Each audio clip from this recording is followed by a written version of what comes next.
Hi hello welcome back to our channel. ఈరోజు వీడియోలో ఇన్స్టెంట్గా జున్ను ఎలా ప్రిపేర్ చేసుకోవాలో చూద్దామండి.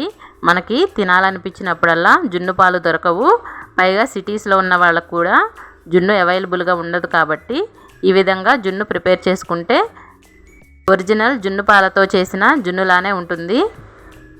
ఇక్కడ 100 గ్రాములు మిల్క్ జున్ను పౌడర్ తీసుకుంటున్నాను. దీనిలోకి మనకి 1/2 లీటర్ పాలు అయితే సరిపోతాయి. మనం ఏ బ్రాండ్ పాల ప్యాకెట్ అయినా తీసుకోవచ్చు, లేదా రెగ్యులర్గా మనం వాడుకునే బర్రె పాలు కూడా తీసుకోవచ్చు. 150 గ్రాములు తురుముకొని బెల్లాన్ని కూడా తీసుకుందాం. ఒక మిక్సీ జార్లో 5-6 యాలకులను కూడా గ్రైండ్ చేసి పక్కన పెట్టుకోవాలి.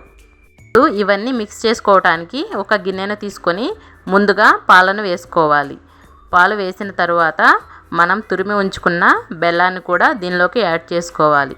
అలాగే దంచి పెట్టుకున్న యాలకులను కూడా వేసుకొని మొత్తం ఒకసారి కలిసేలాగా కలుపుకోవాలి. ఇలానే 2 నిమిషాల పాటు కలుపుతూ బెల్లాన్ని కరిగించుకోవాలి. ఇప్పుడు మిల్క్ జున్ను పౌడర్ని మొత్తం 100 గ్రాములు ఈ పాలల్లోకి వేసి ఉండలు లేకుండా 2 నిమిషాల పాటు కలుపుకోవాలి. మీరు బాగా స్వీట్ ఎక్కువగా తినాలంటే 150 గ్రాములు బెల్లాన్ని వేసుకోండి. లేదు తక్కువ తినాలనుకుంటే 100 గ్రాములు అయితే సరిపోతుంది. 150 గ్రాములు బెల్లం నాకు చాలా ఎక్కువ స్వీట్గా అనిపించింది. 100 గ్రాములు అయితే సరిపోతుంది. ఇప్పుడు మనం కలిపి పాలని మొత్తాన్ని ఖచ్చితంగా వడకట్టుకోవాలి. జున్ను ఉండలు లేకుండా స్మూత్గా రావాలంటే ఖచ్చితంగా వడకట్టుకోవాలి. ఇప్పుడు దీన్ని మరలా ఒకసారి కలుపుకొని పక్కన పెట్టుకోండి. ఇడ్లీ గిన్నెలో కొంచెమన్ని నీళ్లు వేసుకొని నీళ్లు కొంచెం మరిగిన తర్వాత ఇలా ఇడ్లీ గిన్నెను పెట్టి సెంటర్లో వచ్చేటట్లుగా మనం ఈ పాల గిన్నెను కూడా ఉంచుకొని 10 నుంచి 15 నిమిషాల పాటు ఉడికించుకుంటే సరిపోతుంది.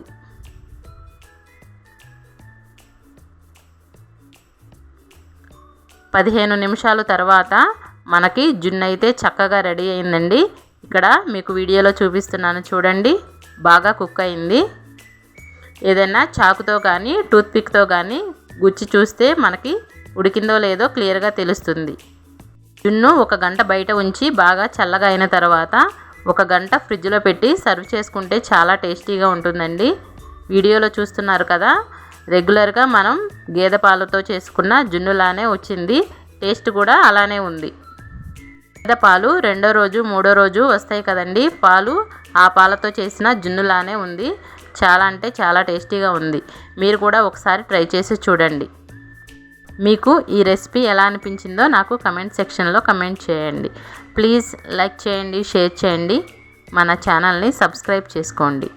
Thank you for watching. Please subscribe.